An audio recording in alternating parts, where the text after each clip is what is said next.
Hello and welcome to Money Matters. For over 2 years, Hong Kong's economy has suffered from the pandemic restrictions, with closed borders and short operating hours for those businesses allowed to stay open. With a resurgence of daily cases to 4 digits, new measures have been implemented, and the third stage of easing has been put on hold. I talked to those in the industry to find out how they are coping as they tread water for the 3rd year running.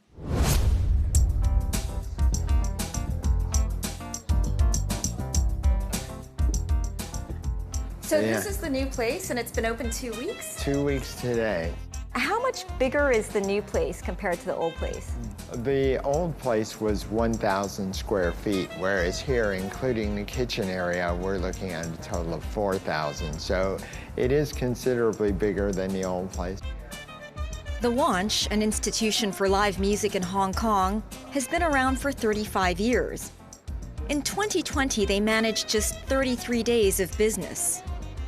In August, when they announced that they were going to be shut down through September, I just said, we just can't do this anymore. So we paid all of our suppliers, we squared up with the landlord, so we had no debt with anybody, and we suspended operation. Now they've reopened in a new location with a restaurant license. Part of the reason we took this larger facility was so that we could have a kitchen and we could serve food and have something to help us during times of no music. With the third stage of easing put on hold, live entertainment isn't allowed, which has actually been the case during much of the pandemic. So places like the Wanch, which used to host live music 7 days a week, have had to reinvent themselves. How much more expensive is it to run a place like this compared to your old place? Well, the old Wanch, our overhead to break even every month was roughly $450,000. Here, we're looking at $900,000 plus because of the increase in full-time staff. John says the bands cost roughly $100,000 a month and are the real draw for the place. But with musicians put out of work due to restrictions, he's hoping the food will hold the Wanch over for now. Chris B., founder of the Musicians Foundation, a charity for Hong Kong musicians, says the industry has been suffering for almost 2.5 years now. Roughly about 10% have left for good. There's more people who have left and who are like, well, we'll come back when it gets better. It's not just musicians, right? It's people who supply the equipment for events, event organizers, talent agents, everyone in that industry, PA, audio, lighting engineers. According to a recent survey done by the foundation, 55% have moved to other industries, 58% are having to use their savings, and more than 20% are borrowing money to survive. Chris says the charity has seen a rise in the number of people needing support. She adds that they're opening it up to non-permanent residents, as those on musicians' visas have no options to find other jobs. There's a lot of people who are on visas, and actually they have it even tougher. If they have a visa to be a musician in a band, they can't go and work even as a dishwasher. They have to, and their company might either be struggling and saying, look, we'll give you half pay or even less. And people, their whole families here. The third stage of easing would have allowed restaurants to operate at full capacity, and while they can finally stay open later, the industry is still struggling to recover from the restricted operating hours previously in place. When you go to the restaurants at night time, probably about 40% or 50%, people would enjoy their dining in the restaurants who are not willing to spend. And for the past 2 years, people probably get the habit of eating at home. Simon Wong, president of the Hong Kong Federation of Restaurants and Related Trades, says that in the 5th wave of the pandemic, about 3,500 restaurants suspended business, while about 600 closed their doors permanently. Not allowing full capacity back has badly hit the catering industry, particularly Chinese restaurants that do banquets. In Hong Kong, normally we have about 120 billion business per year in our industry. And the Chinese restaurants, particularly for the banquet business, accounts for about 40 billion. He says that while the consumption vouchers provided some boost to the industry, giving them out piecemeal doesn't help much. We're criticizing the government that, if the dispatching of the second stage of the consumption voucher in different stages would, minimize the urge to spend money. He adds that staffing shortages and higher prices of goods are also hitting the industry. With fewer people, hourly wages for part-time staff have doubled from $50 to $100 or more. During the pandemic, about 50,000 of the employees in the industry left. Our food cost has jumped by an average of 25%. The cost of meat and also vegetables, fresh food, seafood, has jumped more than 30%. With the borders closed, he says it will be tough to recover since travelers account for 8% of total turnover for the industry. Normally, we have 60 million travelers coming to Hong Kong per year. But since the pandemic and last year, we only record probably less than 5% of the travelers coming to Hong Kong. He says the best thing the government can do is let business run as usual. We are not able to recover our losses. Loss is loss. We cannot get it back unless we make more profit. We really hope that the government would not launch any type of restrictive measures because we still need to strike a balance between, pandemic and also economy. If we don't have the economy, how can we survive? Most recently, the government has imposed the presentation of negative rapid antigen tests for those wanting to enter bars or clubs. But of the entire number of infections, those attributed to bars and clubs is a relatively small number when put into context, according to Alan Zeman of LKF Group. The so-called cluster kept getting the headlines every day when as I say, the maximum of all the infections were 200 odd cases versus 5,000 totally in the same time period. He says the knock-on effect of this hurts the restaurants in the area as well. A lot of people, even at restaurants, customers just thought, oh my God, Lan Kwai Fong's infected, and we're not going there. Like others in the business community, Alan says the economy can't survive with the on-off closures and changing restrictions.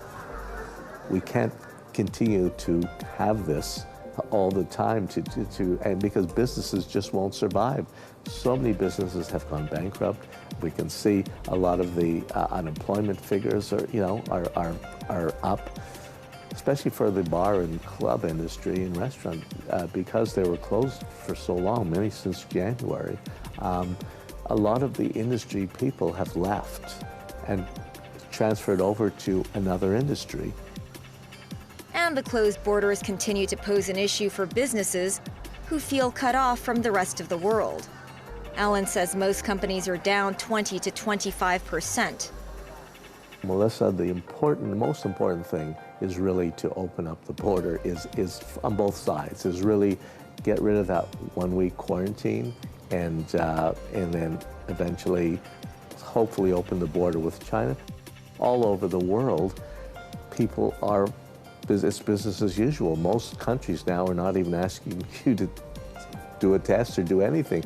Just open the borders. If China doesn't want to open up immediately to Hong Kong, then maybe through a bubble, travel bubble into southern China first, and then potentially, we can move from there. Finding the right balance between Hong Kong's economic health and the public's health continues to elude the government as the clusters ebb and flow.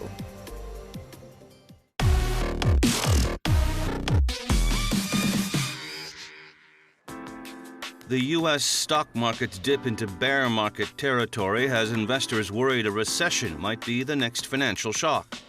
The Fed has put the world on notice it has turned hawkish on high inflation, not seen in decades, with a 50 basis point hike in May and another 75-point rise in June.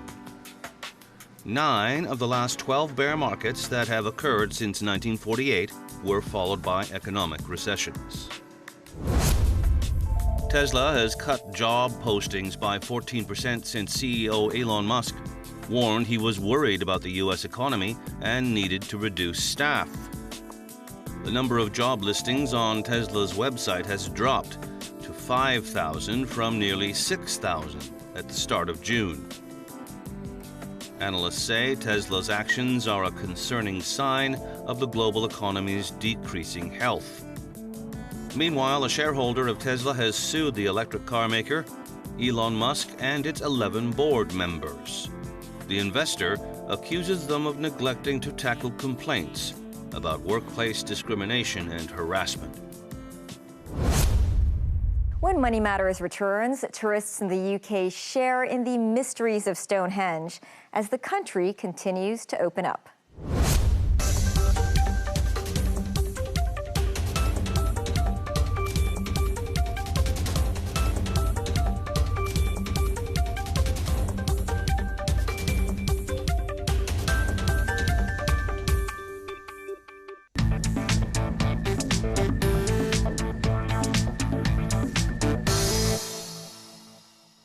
Welcome back to Money Matters. COVID-19 may still be spreading in Britain, but the country continues to open up to tourists. In fact, the UK has launched new exhibitions to attract visitors. Douglas George reports that Stonehenge has launched a new show so tourists can experience the many secrets of the stone circle and other relics from prehistory. Tourists to the famous stone circle of Stonehenge now have the chance to learn even more about the monument as Britain continues to open up its sightseeing wonders to the world. The instantly recognizable prehistoric monument is a UNESCO World Heritage Site and holds many undiscovered secrets. Ancient humans first began building here around 5,000 years ago. The stone circle was erected in the late Neolithic period, in about 2,500 BC. But many of its secrets have been lost over the centuries. Who were the people that built it? And what was it for? The British Museum in London aims to dig a bit deeper into those mysteries with a new exhibition installed near the site. The world of Stonehenge brings together 430 objects, including standing stones from other places in Europe from the same period, and objects used by people who lived around the time Stonehenge was built.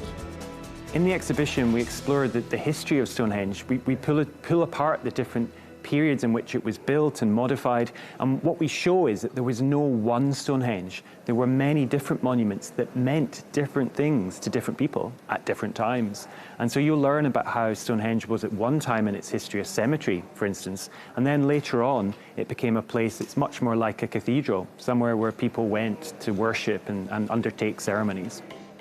These standing stones found in Italy show motifs of the sun that were common at the time. Stonehenge itself is famous for its alignment with the sun, especially at summer solstice. Summer motifs can also be seen on what is believed to be the first ever prosthetic hand, possibly for a casualty of war. It was made from bronze and gold, around 1,000 years after the Stonehenge stone circle was erected.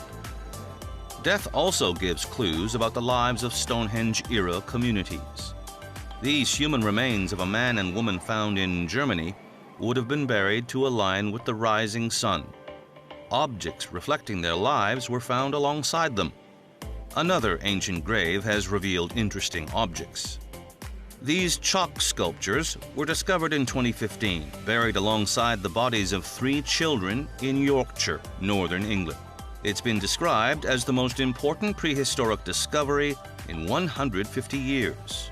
The archaeological significance of the new discovery is twofold. Firstly, the drum tells us about the connectivity of the times, of the fact that people right across Britain and Ireland were sharing very similar motifs and symbols and probably religious ideas, despite the fact that movement across the country in those days must have been very difficult. There were no roads and certainly no easy ways of moving around. The other significant fact about the drum is that it was buried with 3 children, and this is a very rare thing at this time. And what it allows us to do is to kind of come face to face with a moment in time, a very sad, poignant moment, and feel a sense of connection with people, with parents. The drum, which has 3 holes, possibly signifying the 3 bodies, was found about 240 miles from Stonehenge, near the village of Burton Agnes. While human sacrifice as a cause of death was possible, it was unlikely due to the personal nature of the burials, children, buried with toy items such as drums. Archaeologists have found very few burials from this period in British history. With the exception of a handful of graves containing children, adults at this time were thought to have been cremated. Of course, the remains of Stonehenge itself stays in place at its site in Wiltshire. So the exhibition relies on other period-correct objects to tell its tale. That includes the so-called Seahenge, a timber circle found buried on a beach in Norfolk. It was erected around the same time Stonehenge was built. There was some controversy when the decision was taken to remove Seahenge from its location, but its appearance in the exhibition gives another insight into how people at that time lived. What's astonishing about Stonehenge is its survival.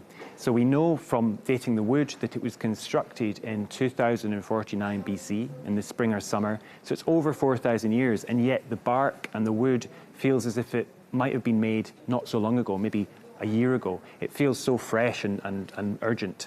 And the monument itself, at its heart, had this upturned oak with its roots pointing up towards the heavens. And we think that's probably a way in which people tried to bring the underworld, the otherworld, to the surface so they could communicate with the gods or the spirits. Spirituality may also be behind this gold cape.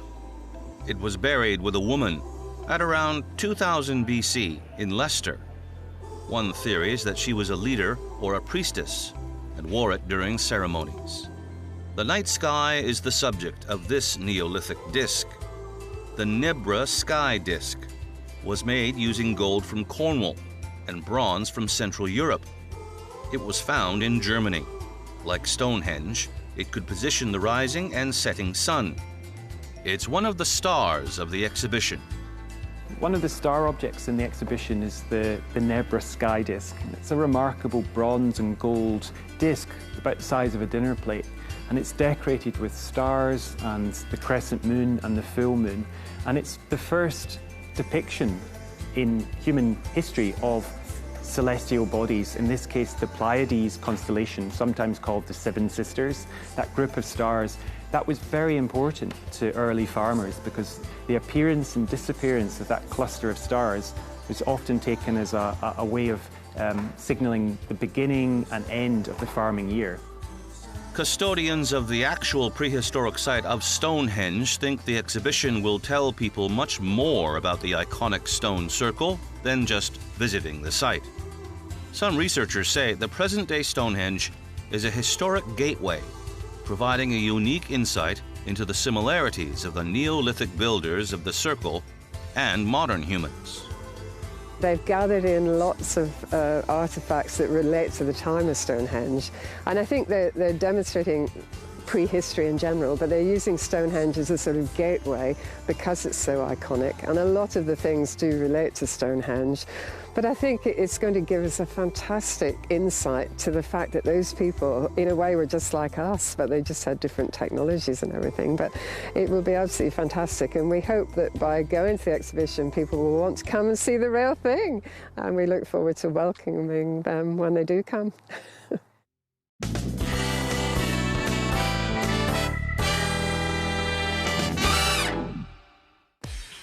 Many novel devices are being used or tested worldwide to trap plastic trash in rivers and smaller streams before it can get into the ocean. Meet the waste shark, a boxy 157-centimeter long aquatic drone hovering up plastic waste in a pond in Rotterdam. So we wanted it to be as easy to deploy as possible, as easy to capture the trash and bring it back to land, make it safer so that the operator stood on the shore rather than was in the water, make it battery operated so it was zero emissions, not diesel or fossil fuel powered, and it was easy to store away. The drone's hold can accommodate 160 liters of trash, floating plants, and algae. It can operate up to 8 hours on a single battery charge. It's inspired by the whale shark, which swims the ocean, funneling in its prey with its mouth wide open. With its pontoon design, the waste comes in from the front and it gets trapped in between the pontoons. The waste shark is just one of numerous technologies that have been developed to help reduce the problem of plastic waste in rivers and oceans. Trash is blown, washed, or thrown into waterways. Storm drains funnel the litter out to sea. In places without refuse collection, people use waterways as all too convenient bins to throw trash away. Scientist Nancy Wallace says it's important to try and grab the plastic before it gets into the oceans. Once plastic or trash ends up in the ocean, it's very hard to collect because it does break down. And so it gets smaller and smaller. And that's just hard to get out into our big open oceans and collect the trash there. We'd much rather collect that trash closer to shore, where it's just easier, it's less costly. Ocean plastic remains a worldwide issue with no global solution yet to keeping it out of the sea and preventing it from killing marine life. More than 40 waste sharks have been sold to buyers in a dozen countries, including the UK, US, Nigeria, and Singapore. Prices start around $25,000 US. For manually controlled models, programmable automatic versions are more. That's the show. Thanks for watching. Next time on Money Matters, a look back at business and finance 25 years after the handover to China. See you then. Good night.